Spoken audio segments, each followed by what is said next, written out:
नमस्कार, आज मैं आप सभी को दुर्गा सप्तशती पुस्तक की एक सार पुस्तक है, उसके बारे में बताना चाह रहा हूँ। ये जो दुर्गा सप्तशती पुस्तक है, ये मुझे काफ़ी प्रिय है और मुझे भगवद गीता भी काफ़ी प्रिय है।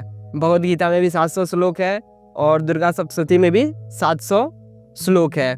और जो दुर्गा सप्तशती है वो मार्कंडेय पुराण से लिया गया है, जिसकी रचना ऋषि मार्कंडेय ने की हुई है। तो दुर्गा सप्तशती में 13 प्रकरण है, जिसको 3 भागों में बांटा गया है।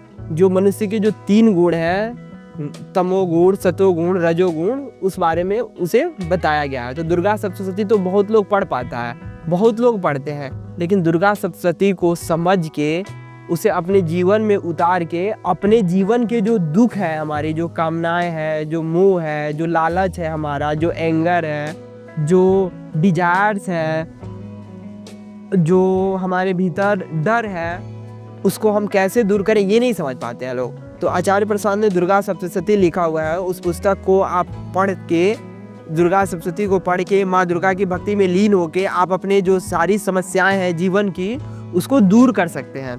तो आज ना हम दुर्गा सप्तशती जो आचार्य प्रसाद ने लिखा है उसकी एक सार पुस्तक है, उस पर हम चर्चा कर रहे हैं।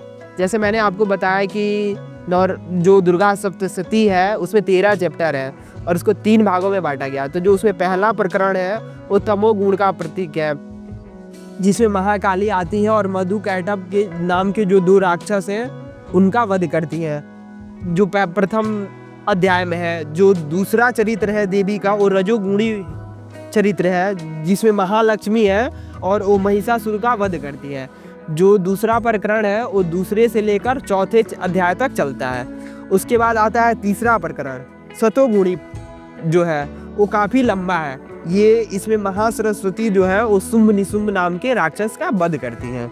और ये चैप्टर हमारा शुरू होता है 5 से लेकर 13 तक। तो ऐसा कहा जाता है कि अगर आप रजोगुणी चरित्र जो है उसको आप पढ़ लेते हैं तो आपको पूरी दुर्गा सप्तशती के सार पढ़ने का फल मिल जाता है। तो यह काफ़ी अच्छा चरित्र है। और प्रथम चरित्र जो है तमोगुणी है। आप इस पुस्तक को पढ़ेंगे तो आप अपने भीतर के जो तमोगुण है उसको समझ पाएंगे, अपने माया को समझ पाएंगे और फिर उस माया को जान के आप ब्रह्म की ओर आगे बढ़ सकते हैं। तो जैसे मैंने आपको बताया कि मुझे 2 ग्रंथ काफ़ी प्रिय हैं और दोनों ग्रंथ में 700 श्लोक है। तो जो ये है दुर्गा सप्तशती है, इसमें माता प्रकृति के बारे में बताया गया है। और जो भगवद गीता है उसमें ब्रह्म के बारे में बताया गया। तो ब्रह्म साध्य है और प्रकृति साधन है। तो हमें प्रकृति से होकर के ब्रह्म की ओर जाना है, मतलब साधन से होकर के साध्य की ओर यात्रा करनी है। तो अगर आप अपने जीवन में सच में माँ दुर्गा को लाना चाहते हैं तो आप इस पुस्तक को पढ़ें, समझें और फिर उसके हिसाब से अपने जीवन को जानें और फिर परिवर्तन अपने आप स्वतः हो जाएगा। जानने से ही परिवर्तन होता है, मानने से परिवर्तन नहीं होता है। आप इस पुस्तक को आचार्य प्रशांत ऐप के माध्यम से, ई बुक के माध्यम से ऑर्डर कर सकते हैं, अमेजन फ्लिपकार्ट से भी ऑर्डर कर सकते हैं। और ये पुस्तक की राशि भी काफ़ी कम रखी गई है और यह पुस्तक आपके जीवन में काफ़ी मददगार साबित होगा। तो मेरे हिसाब से इस पुस्तक की इतनी व्याख्या काफ़ी है और बाकी आप लोग जब इसे खुद पढ़ेंगे, खुद समझेंगे तो आप इसके बारे में लोगों से बताएंगे, जानेंगे, समझेंगे।